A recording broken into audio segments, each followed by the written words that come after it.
Got another fascinating horror video, and this one is going to be about workplace horrors, which I'm assuming is workplace accidents. I'm not really sure, but we'll see. We'll see.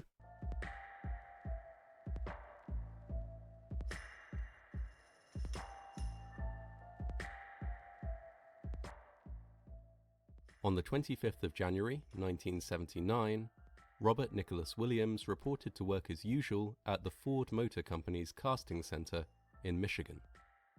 Robert was 25 years old and worked as an engineer at the plant, managing a massive custom-built robotic parts retrieval system.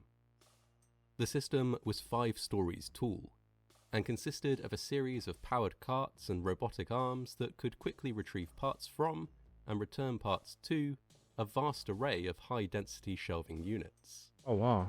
The robot could move parts that were heavier than any human worker could handle, and do so at a pace that a human worker would be unable to match. On this particular day, Robert was one of 3 engineers in charge of the system, but an undiagnosed fault with the machine meant that it was operating significantly more slowly than it normally would. If it continued to operate slowly, production could be delayed, potentially costing the company a huge amount of money. Wow. This was, of course, a situation that the engineers wanted to avoid. Robert was asked to speed up the process by climbing up into the high-density shelving and retrieving some of the required parts by hand. Robert duly did so, entering the shelves and climbing up to the 3rd level to access the parts that were needed.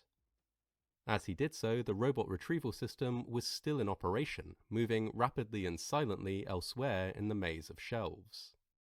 It is likely that Robert had very little warning when it entered the same area of shelving that he was working in. What? As the machine sped past him, a protruding part on a heavy transfer cart smashed into his head, Oh my killing God. him instantly. Oh, so it killed him instantly. Okay. It killed him instantly. I mean, I was almost gonna say, like, did he survive for a little bit? Like, what the fuck, man? So essentially, this machine flew by him with a heavy part on it, and the part hit him and killed him. Robert's co-workers were at first unaware of the accident. The machine continued to operate for 30 minutes, patiently and indifferently retrieving parts from the shelves, before they discovered his body. By the time Wow. Robert's body was discovered, it was too late for medical intervention. Oh my The God. machine, and the entire rest of the plant, was quickly closed down. Robert's body was retrieved, and the police were called to process the first ever incident of a human having been killed by a robot. What? In the aftermath of the accident, Robert's family sued the manufacturer of the robot, Litton Industries, alleging that they had designed a system that lacked adequate safety measures to protect the workers using it. Litton was ultimately ordered to pay a sum of $15 million to the family of the deceased, in a Makes ruling that sense. would go down in history as the first, but certainly not the last, of its kind. Yeah, he got killed on the job. Of On the course they gotta pay 23rd of him. December 2010, Alan Catterall reported for work as usual to a small factory in the town of Runcorn in the UK.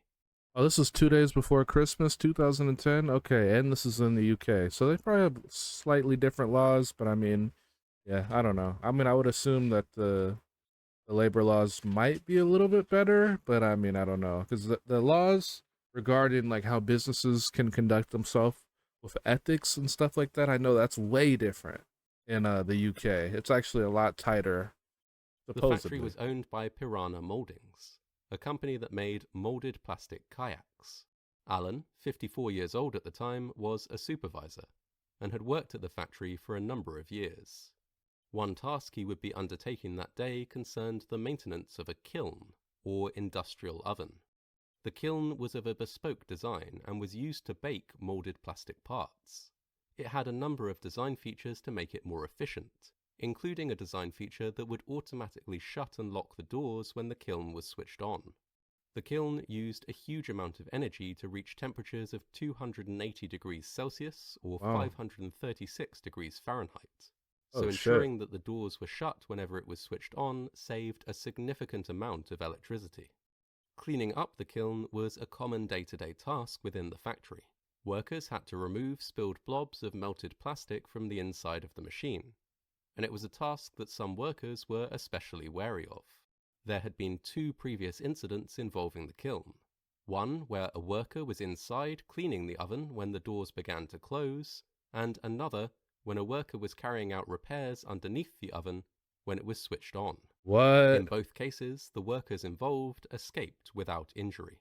Oh shit. On this occasion, the kiln had been deactivated in order for maintenance to be carried out. While this was done, Alan entered the kiln and began cleaning up blobs of spilled plastic.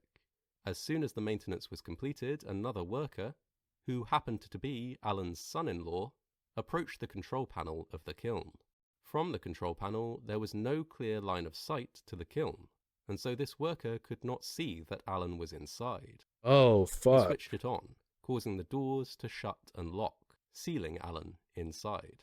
No way. Alan had with him a pry bar, which he used to attempt to break out of the oven. This was to no avail. The noise level on the factory floor around the oven was extremely high, and so nobody present could hear his shouts for help. Fuck. Other workers only realized that something was amiss when smoke began pouring from the oven. By the time they had switched it off and opened the doors, Alan had suffered severe burns and passed away. Oh my god. Yeah. He literally got burned alive in a fucking industrial size oven. Holy shit. At his job? Like, wow. That's probably the worst way to die, right? Like, you're burned alive. I mean, that sounds fucking insane. In an oven that goes up to 540 degrees Fahrenheit, like, that's too much. The accident was followed by a lengthy court case, with Piranha Moldings accused of corporate manslaughter. I mean, The fuck. company was ultimately fined £200,000, and the company director was given a suspended prison sentence. The oven was modified with the addition of an escape hatch, an intervention that should have been in place from the day it was installed. On the 16th of August 2012, temporary worker Lawrence Day Davis reported for work at the Bacardi bottling plant in Jacksonville, Florida. It was the first day of his assignment, and he was delighted to have found some work through a temporary worker agency, as he was keen to earn money and help out his family. Temporary worker agencies supply workers to other companies on a temporary basis.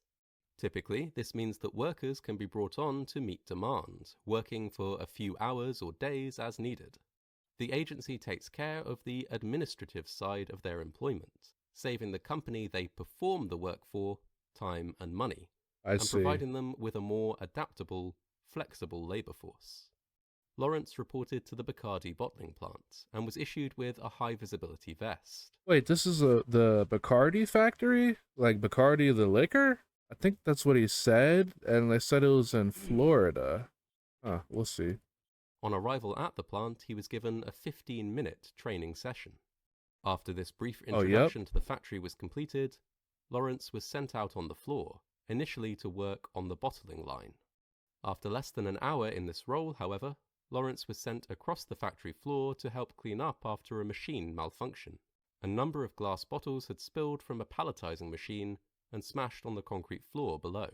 The broken glass now needed to be cleaned up, and Lawrence was asked to enter the area below the machine and do so. Fuck. Keen to impress on his first day at work, Lawrence did so without question. He began to pick up the glass, and was still doing so minutes later when, without warning, the machine was switched back on. The machine was designed to stack pallets with full bottles of rum. A fully loaded pallet could weigh as much as 900 kilograms, or 2,000 pounds. Fuck. As soon as the machine was switched back on, one such pallet descended on top of Lawrence and crushed him against the floor. No way. Other workers heard Lawrence scream as the machine restarted, and though they immediately triggered an emergency stop, they were not quick enough to avert the accident. For several minutes, workers struggled to reverse the machine in the hope that it would lift the pallet off Lawrence's body. They even What? resorted to using a handheld pry bar to try and move the pallet. But this was no use, and by the time emergency services arrived on the scene, Lawrence had passed away. Damn, so he got crushed by a pallet of alcohol at the Bacardi factory. That's crazy. And on your first day you die after 15 fucking minutes of training? Something sounds up. Like, there has to be some negligence in this. The 15-minute training session he had been given at the start of his shift had not covered hazardous work, such as working around or underneath machinery.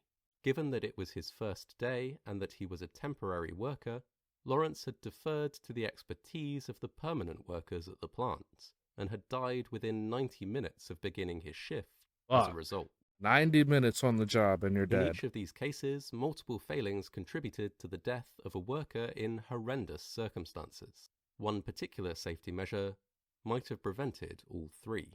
Wow. It is common for workers in industrial facilities to need to enter dangerous areas in order to carry out maintenance or resolve problems with machines. It is a long-established practice to lock out machines whenever this is necessary. A range of devices can be used to lock out a machine. The most simple is a padlock, which can be secured to the controls of the machine to physically keep them in the off position. Right. If the worker entering the machine retains the only key to the padlock, the machine physically cannot be switched on until they have exited the danger area and removed the padlock.